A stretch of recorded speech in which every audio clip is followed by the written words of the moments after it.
Hello, আসসালামু আলাইকুম guys, কেমন আছেন? আশা করি সবাই অনেক বেশি ভালো আছেন।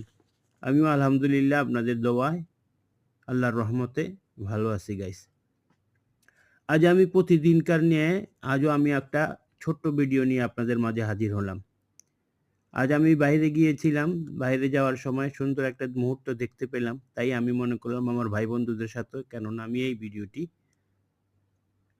শেয়ার করি। তাই আমি ভিডিওটি বানালাম আপনাদের জন্য। তো গাইস, কেমন লাগছে আমাকে কমেন্টের মাধ্যমে অবশ্যই জানাতে ভুলবেন না কিন্তু। আর আমার এই নতুন চ্যানেলটি আপনারা সবাই সাবস্ক্রাইব করবেন। বেশি, বেশি করে ভিডিও বানানোতে পারি সেই জন্য সবাই একটু সহযোগিতা করবেন। একটু দেরিতে হলেও বুঝতে পেরেছি প্রয়োজন ছাড়া কেউ কাউকে মনে রাখে না। আর দুনিয়াতে কেউ কারো আপন না আল্লাহ ছাড়া। সবাই ভালো থাকবেন, সবাই সুস্বাস্থ্য কামনা করছি।